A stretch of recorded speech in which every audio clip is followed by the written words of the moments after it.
Hello po! Another setup for today, and kinabukasan naman ito after ng 4 na setup kahapon kauwi namin. Walang magpapahinga at pambawi sa ginastos ng outing namin. Char! Isang setup lang naman, and this is under Ma'am George management. No worry at all dapat, kasi hapon pa naman ang start na ito, 5 PM. So mahaba-haba ang pahinga kinaumagahan. Kaya lang nagkaaberya na naman kami today, kasi late nakauwi si Papa Nay.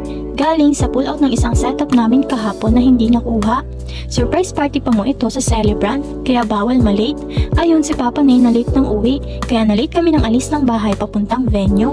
Sa Mabalacat pa mo ang venue. Here at My Queen's Resort again, located at Tabun, Mabalacat. Inaantok daw pala kasi siya kanina sa biyahe, kaya nag-idlip muna siya sa gilid saglit. Kaya lang ay medyo napasarap daw pala ang idlip niya, kaya pala di sumasagot sa dami ng tawag ko sa kanya. Malapit na din naman daw siya noon, nasa Savannah Hotel na banda.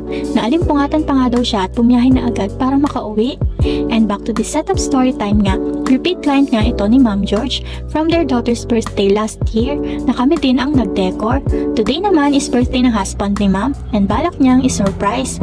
Fast forward nga sa program na, nagulat ang lahat nung in-announce ni host and ni Ma'am na ang surprise daw pala na ito ay aware na sa celebrant.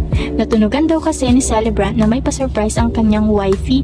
Kaya ayon, kinuntsaba ang mga anak na sabihin daw sa kanya ang surprise para sa kanya ng mama nila.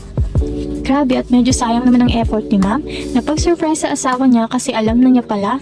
Pero anyway, successful pa din naman at super happy ni celebrant kasi halos lahat ng close and closest friends and family nila ay nandito sa importanteng kaarawan ni celebrant.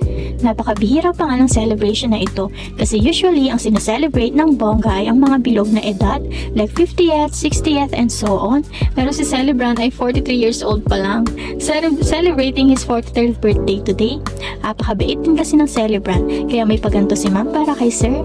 Super deserved din naman. And here's the final look po, and hanggang dito na lang din. Thank you po, and bye-bye!